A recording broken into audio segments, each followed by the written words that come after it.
it doesn't matter whether you're a modern author or you've been, authors who have written books 50 years ago, 500 years ago.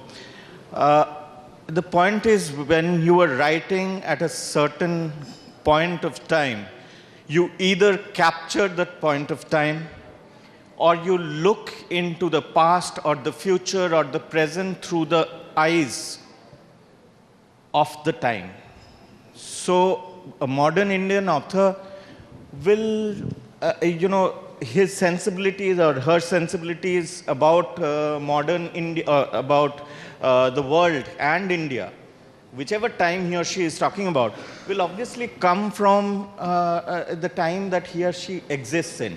About the Netflix conundrum, I don't think one should think of another medium when you're creating something for one medium. And even in fiction writing, you end up ruining your book sometimes by thinking too much about about a movie that can come and give you a fat check. I personally don't think that bothers me or will bother me ever. Okay, all right. Well, maybe I need to hang out with you a little more and figure out, how motivation for authors has also become, a challenge today. And that motivation obviously forms the crisis that a number of authors feel. Ushanur, we also spoke offline. In fact, you met my literary agent as well. There is a lot of common ground that authors are covering today, but from a different perspective. Is that enough to gain traction on your book? Considering the competitive ecosystem that authors are living in today. Do you catch a drift of my question? I do. So, most of my career has been as a journalist, as an investigative reporter. In fact, I worked with Abhijit also for a few brief months. He was my RE in HT. See, as a journalist, we never really bothered about marketing our story so much, right? It's either the publication took care of it, or else the stories were so crucial that they had traction on their own, right? But as an author, it's a different ballgame altogether. I spent several months researching my book, which also included getting through to archives. Getting hold of or getting access to archives, and the right archives in India is not easy. Okay, especially so this book is about military history, my current book, right? It's about India's clandestine operations during 1971 war. It's the first time that it's been told about. Now, getting access to those exclusive records was extremely tough. So I spent time getting that access, going through those records, verifying everything, doing interviews. So there's a huge research process. Then there's a writing process. And now what I'm doing is I am doing something or the other to sell my book every day. There's n number of promotions. So yeah, and you are definitely competing with not just other authors who are writing books. You're competing with, so what I write could broadly be called creative nonfiction, okay? There's fiction, there's fantasy, there's literary fiction, then there is content, and then there is social media. You're competing with everything all the time, in order for people to read what you've actually worked on very hard. So yeah, common ground there remains. I guess authors should be sticking closer together because we have more to fight for than fight against each other. Right, Amrish, the Prime Minister said that by 2047, India is going to be a developed nation. What kind of a role do you think authors will have to play in disseminating this load, disseminating this responsibility of educating the masses offline? When I say offline, I mean not through school books.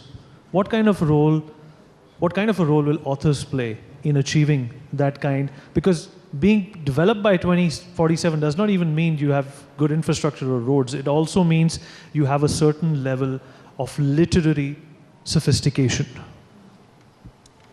I'm going to be a little bit contrarian here to the two gents before me, because I think the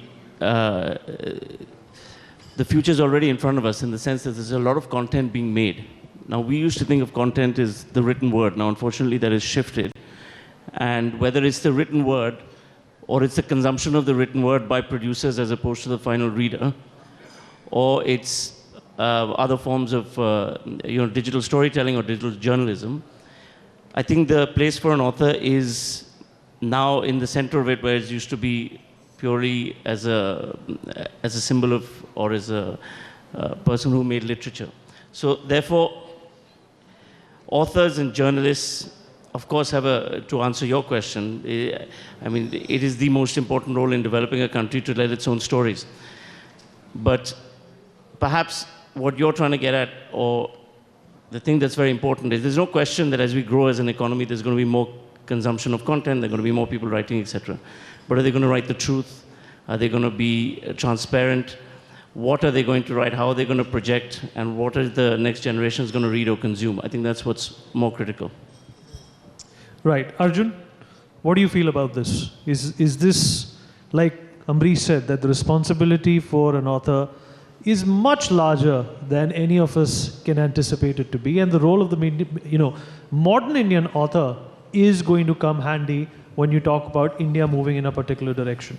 Absolutely. So I consider that authors in every generation, people who've written books, people who've spent time researching, and be it 1970s, the war that you were talking about, or how the world has changed, or how India has changed over the last few decades, or at least since post-independence, authors have played a very important role. And going forward, I think it's important. Take for example, 2014 becomes a very important inflection point in post-independence history of India. Prior to that, 60s, 70s, 80s, you see a certain sense of literature coming out with a certain mindset, with a certain, thought processes. 80s, 90s, people were documenting something else. In 2000s, we see a certain trajectory changing. 2014 becomes an important inflection point, so to say, in terms of just democratic processes, political history. And since then, we've sort of become, I like to call it 3 Rs. We've become one. We are revisiting our own traditional roots. We are revisiting our civilization. Then there are reforms happening all across the country, state level, different sectors, national level, which is essentially leading up to a resurgence of a new India.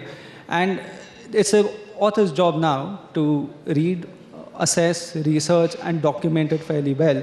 Of course, it's a major responsibility, something that lands on the shoulders of perhaps younger authors. But the larger point being, India is going through a massive shift right now. We've called ourselves repeatedly entering Amrit Kal. There are many changes that are happening in the country right now. We are more aspirational. We want, we've got global ambitions.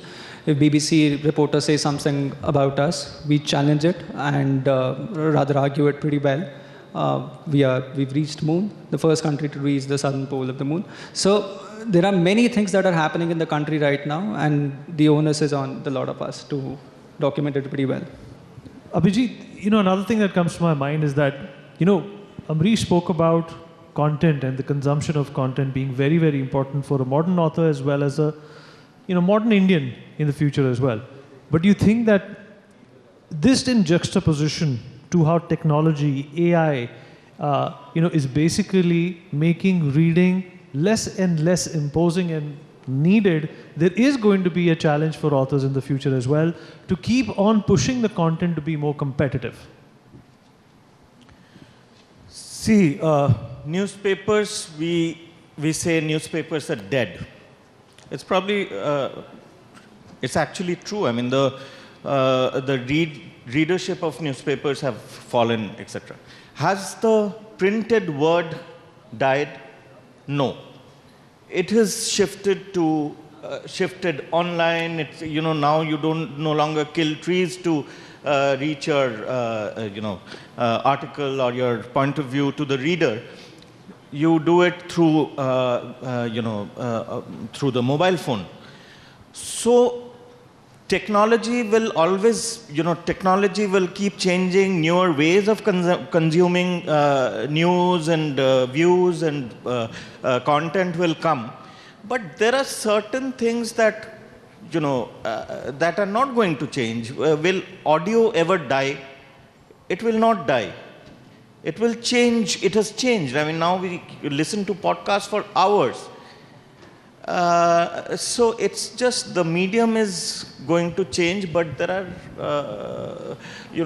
there are certain things like the visual, the printed word, audio. These are these will remain, but these will change the platforms, the houses that they live in.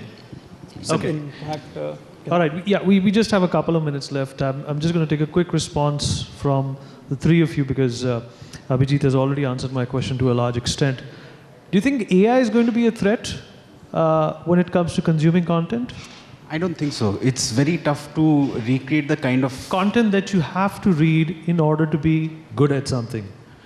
It's very tough for AI to take hold of archives, get out all this material and to reproduce it in that way because there's a lot of contextualizing you have to do. You have to do interviews, you have to put them all together. So I don't see a threat in creation of content from AI, but yes, if harnessed properly, it could actually help. Amrish, how do you feel about that? Well, I think, all of us have our own anecdotal stories about the first time we looked at AI and it amazed us. And I think everybody in this room has. And I was also the first few times that I used it, I was like, this is just a language predictor, what is this, etc. Until a few months ago where I actually gave it a difficult question and it produced an incredible answer. Since then, it's become more and more interesting. And then I tried some of the visual AI, like the Mid-Journeys, etc. And some of the things that they do are incredible. And I use that analogy because it is a creative AI, in a sense. Mid-Journey, you will put in a prompt, and it'll give you a piece of illustration, which, I actually run a company where we have a lot of illustrators. And the speed at which it does it, and the uniqueness to which the product came out, that amazed me. So I'm not so sure that AI will not have a very significant role to play because I think it probably will as it gets more and more sophisticated. What form it takes, I don't know. I think there will be a lot of, there will be a threat to a lot of people who today perhaps do junior to mid-level roles in whether it's journalism or even in literary companies or what have you.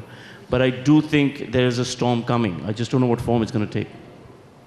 I like that phrase, there's a storm coming. Arjun, do you feel there's a storm coming? And perhaps even a storm of help for authors through AI, yes, so which cannot be detected. So I do believe, to respond to your question, there's a possibility of, say we need academic content. If somebody wants to study some scientific concept, AI can definitely help to simplify it, but it'll be very tough to replace human creativity. And that's going to be a real challenge. Although I think thanks to AI, all of us perhaps, you've spoken about it, we definitely will be using those tools, but it cannot replace your, ingenuineness. How you produce something, how you imagine The emotion something. cannot The be emotion, replicated. That's not, that won't be replaceable. What if that's figured out as well? Never say never, Never say never. right? Okay, we've also run out of time. Thank you, gentlemen, for being a part of this conversation. Truly enlightening, truly great.